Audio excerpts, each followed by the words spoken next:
চৌমাথাটা কোথায় বলো? মধ্যমগ্রাম চৌমাথা, ওই লোকেশনটাই তো দেখলেন। আমি আছি সল্লেকে। ও আচ্ছা, তাহলে ভুলে গেছি।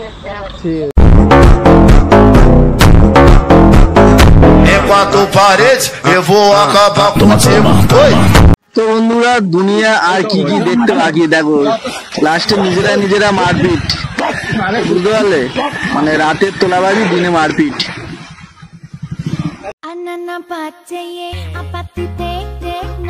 Hi guys, welcome to back to my Jayanta Haldar daily blog.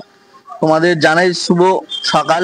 তো সকালবেলা 6টা থেকে আজকে ব্লগটা স্টার্ট করেছি। আমি অ্যাপ অন করার সাথে সাথে এই ভাড়াটা পেয়ে গেছে আর কাস্টমারের লোকেশনে যাচ্ছি। অনেক বন্ধুরা বলেছে যে দাদা 2-4 ঘন্টা কাজ করে কত টাকা আর্নিং হয়, আমাদেরকে একটু দেখালে খুবই ভালো হয়। তো অনেক নতুন বন্ধুদের জন্য আজকের ভিডিওটা আমি 6টা থেকে, এখন 6টার সময় 6:02 বাজে।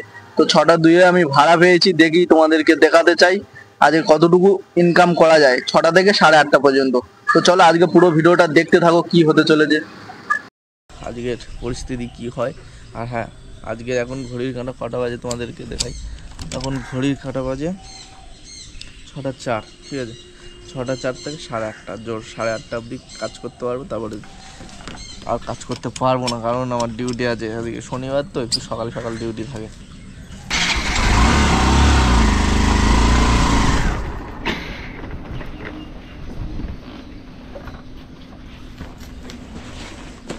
দা হাওড়া স্টেশন, তাই তো? সকালে হাওড়া স্টেশন, হাওড়া কলকাতা নয় শালিমার। চলো, 19 কিলোমিটার রাস্তা, 41 মিনিট দেখাচ্ছে এখন। দেখা যাচ্ছে রাস্তার পরিস্থিতি। সকালবেলা যেহেতু ফাঁকা রাস্তা, সাইকেল করে যাবো। তো দেখো সামনে মহিলাগুলো কেমন বসে আছে। এই সব দিদিভাইগুলো বাস ধরার জন্য বসে আছে। আজকে হয়তো বাসটা লেট করেছে, না তাহলে এরকম থাকে না সকালবেলা এই টাইমটায়। তো চলো ফাইনালি বাইপাসে উঠে গেলাম। আর এখান থেকে জোর আমার খুব বেশি হলে হাওড়ায় যেতে 25 থেকে 30 মিনিট লাগবে। তো চলো আজকের ভিডিওটা কি হতে চলেছে আর কতক্ষণ টাইম লাগছে তোমাদের দেখাই হাওড়ায় যেতে। এই যে বাঁদিকে বিল্ডিংটা দেখা পাচ্ছ, আমি আমার জীবনে প্রথম কলকাতায় এসেছিলাম।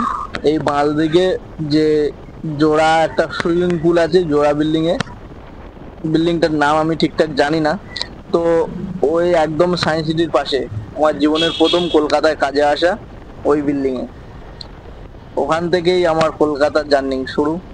তো আমি কলকাতার রাস্তাঘাট প্রথমে চিনতাম না, গ্রামে গাড়ি চালাতাম। তো গ্রামে গাড়ি আস্তে আস্তে বেড়ে যাওয়ার কারণে প্রফিটটা কম হতে কলকাতার দিকে ঝুঁকিনি। আর ওখানে প্রথমে ট্রালির কাজে এসেছিলাম। তো এখন উঠে গেছি, দেখো মা ব্রিজ। ভাই, মা কলকাতায় দীর্ঘতম বড় ব্রিজের মধ্যে একটা ব্রিজ, মা ব্রিজ। এখানে সকাল গিয়ে সবসময় সর্বদাই 60 স্পিড লিমিট থাকে। আর বাইকগুলো যায়, কোনোটা তো 60-এর কম যায় না, মানে সকালবেলা 60-70 এর আপ। তো বন্ধুরা 60 স্পিডে আর এত চওড়া এত সুন্দর রাস্তায় কেউ যেতে চায় না। মানে 60 যাওয়া মানে মনে হচ্ছে যে কি আস্তে আস্তে যাচ্ছি, এরকমই একটা মনে হয়। বলেছিলাম যে আজকে কত টাইমের মধ্যে আমি হাওড়ায় পৌঁছাতে পারি। তো জেআর এর সিগন্যাল খোলা পেলাম, তো আজকের মনে হয় আধা ঘন্টাও লাগবে না। তো চলো দেখা যাক হাওড়া স্টেশনের ঘড়িতে কটা বাজবে। আর আমার তো আমি 6:04 কাস্টমার লোকেশনে পৌঁছেছিলাম। তো 6:05-6 হয়ে গেছিল কাস্টমার আস্তে আস্তে। তো চলো দেখা যাক হাওড়া স্টেশনটায় কটা বাজে আর কতক্ষণ লাগলো। গড়িয়া টু হাওড়া, গড়িয়া স্টেশন থেকে হাওড়া স্টেশন।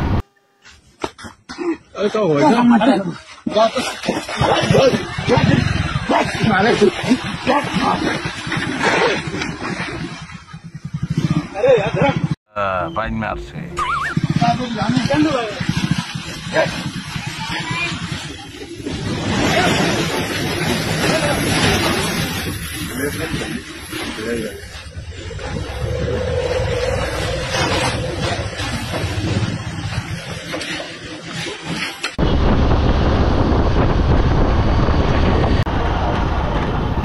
এখানে তো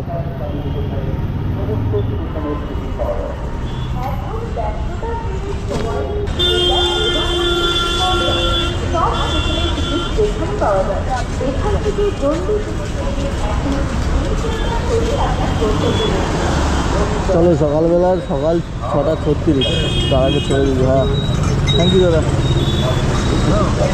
তো চলো সকাল 36-এ দাদাকে ছেড়ে দিলাম, প্রথম রাইড কমপ্লিট করলাম, সেকেন্ড রাইড কোথা পাই। আর এখন তো ট্রেন ঢুকেছে কিন্তু তোমার ভাড়াটা ঢোকে না, সময় এরকমই যাচ্ছে। ট্রেন ঢুকেছে, ট্রেনের ভাড়াটা আমার ঢোকেনি, দেখি কতক্ষণ অপেক্ষার পর ট্রেনের ভাড়াটা ঢুকে। তো আমি একটু পারলে সামনে দিয়ে রাউন্ড মেরে আছি। সকালবেলা আমাদের 19 কিলোমিটার রাস্তায় 121 টাকা দিয়েছে।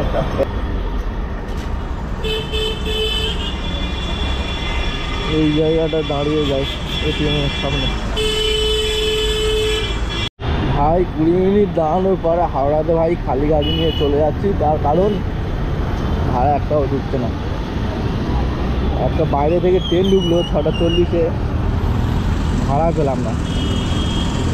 তারপরে কি এখানে দাঁড়ানো সম্ভব?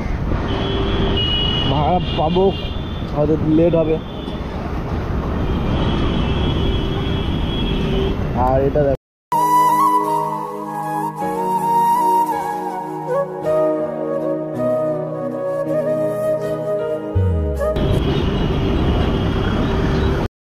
তো ফাইনালি হাওড়া স্টেশন থেকে ভাড়া না পাওয়ার কারণে এখন যাচ্ছি নদী পার হয়ে ব্রিজের উপর দিয়ে বড়বাজারের দিকে। মনে অনেক আশা নিয়ে ও পারে যাচ্ছি, জানি না ওখান থেকে আবার পুনরায় নিরাশায় ফিরতে হবে কিনা। এই টার্নিং এ একটুখানি দাঁড়িয়ে যাই।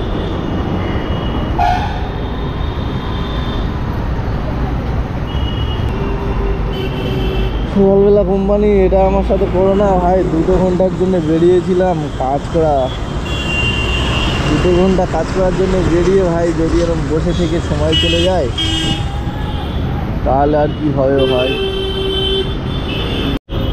ভাই আমার সামনে একটা বড় ভাই দেখো, তো র্যাপিডো খাচ্ছিল, বসে পড়েছে কি জানে কি জানে। গাড়িটা মনে হয় কিছু প্রবলেম হয়।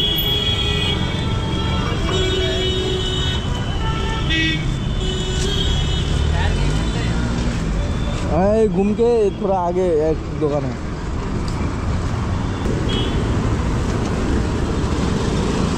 ও আচ্ছা, পিছনের চাকা পাঞ্চার হয়ে গেছে। বন্ধুরা হাওড়া স্টেশন থেকে ফাইনালি ঘুরতে ঘুরতে এখন টি বোর্ডের সামনে থেকে একটা ভাড়া পেয়েছি, যেটা কিনা যাবে সেক্টর সিটি সেন্টারে, মানে সেক্টর 1-এ। তো চলো, জানি না ওটাই গিয়ে আবার কতক্ষণ বসতে হবে। সকালবেলা সল্টলেকে লোকে শুনলে ভয় পায়, কিন্তু আমি বাধ্য হয়ে চলে যাচ্ছি। যে বেরিয়েছিলাম 2-2.5 ঘন্টা খেটে তোমাদের দেখাবো কতটুকু ইনকাম হয়। তো না ভাড়া পাওয়ার কারণে এখন সল্টলেকের দিকে যাচ্ছি। তো চলো যেতে থাকি, তোমাদের আশীর্বাদে কি হতে চলেছে সেটাই দেখাবো। দেখি বলছে আসছি, দেখি কোথায় যাবে আগে তো দেখি। সোহেল 8 কিলোমিটার যাবে, 100 টাকা বলবো কি কয়। তো এই মনে হয় দাদাটা আসছে। দাদা যাবো কোথায়? এটা হচ্ছে গোল্ডেন কিউব, সেক্টর 1-এর দিকে, তাই তো? সেক্টর 1-এ? হ্যাঁ। বারবেলায় এখন যাচ্ছি সল্টলেক। ওখান দিয়ে আমার কত কিলোমিটার ঘুরে কোন লোকেশনে পৌঁছাতে হবে তার নেই ঠিক।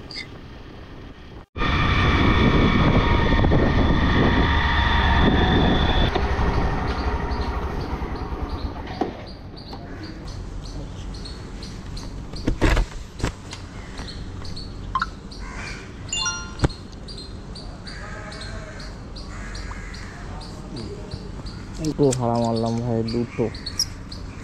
মানে শনিবার দিন কেন যে একে শর্ট টাইম থাকে তারপরেও ভাড়া হতে চায় না। তবে এখন ঘুরতে ঘুরতে সিটি সেন্টারের দিকে যাই। হ্যাঁ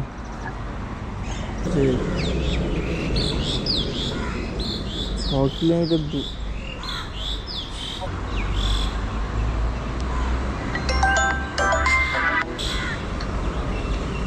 হ্যালো হ্যাঁ দিদি, আপনি যাবেন কোথায়? হ্যাঁ, ময়দান যাব, ময়দান মাঠ। ময়দান মাঠ? কিন্তু তুমি তো অনেক দূরে দেখাচ্ছে। তুমি আছো কোথায় বলো তো? আমি আছি ওই চৌমাথার কাছে। চৌমাথা, সেক্টর 5। চৌমাথাটা কোথায় বলো? মধ্যমগ্রাম চৌমাথা, ওই লোকেশনটাই তো দেবে। আমি আছি সল্লেকে। ও আচ্ছা, তাহলে ভুলে গেছি। ঠিক আছে, রাখো। ঠিক আছে, ঠিক আছে।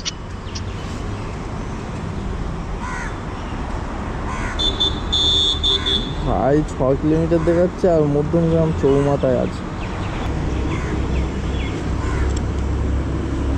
আমার ওপারে আর আমি এপারে দাঁড়িয়ে আছি।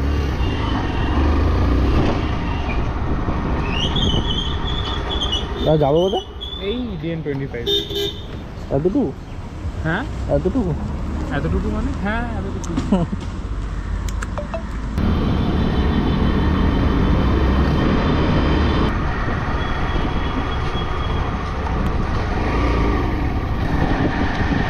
এখানে দাও।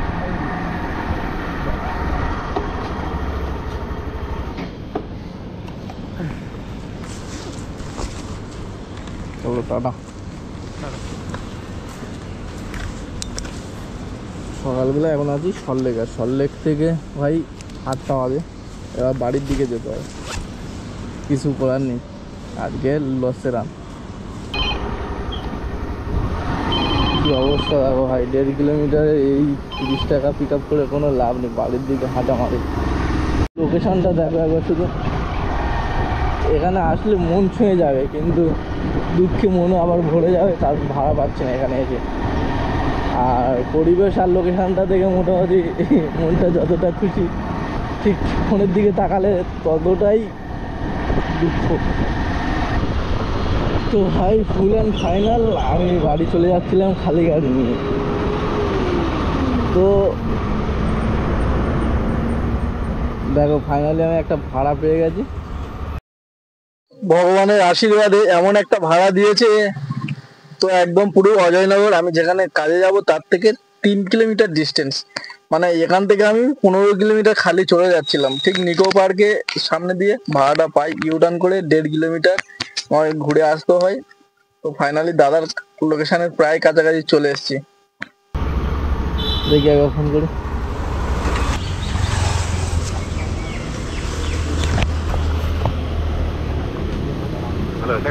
হ্যাঁ দাঁড়িয়ে আছে। তো ভাই ফাইনালি দাদাকে নিয়ে এখন হাফ রাস্তা প্রায় চলে এসেছি, আর দাদাকে ছাড়তে হবে, ছেড়ে আমার কাজে আমার পৌঁছাতে হবে। তবে কি এটা খুবই ভালো হলো, এমন জায়গায় দাদাকে পেয়েছি, আমার আর বেশি ঘোরাঘুরির কোনো প্রয়োজন লাগবে না। তো চলো, এই আমাদের রেমেডি হসপিটাল, এখানেই দাদার লোকেশন, 200 মিটার এই সামনের গেটটাই দাদাকে ছাড়বো। চলো, এই হলো গেট, ফাইনালি এখানেই দাদা নামবে।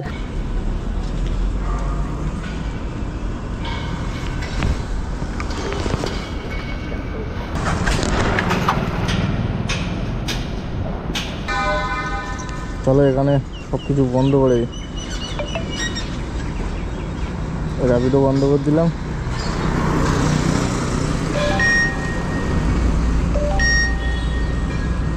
এখান থেকে মুকুন্দপুরে ভাড়া ঢুকেছে, এই যে বাঘাযতীনে, না তো যাবো না,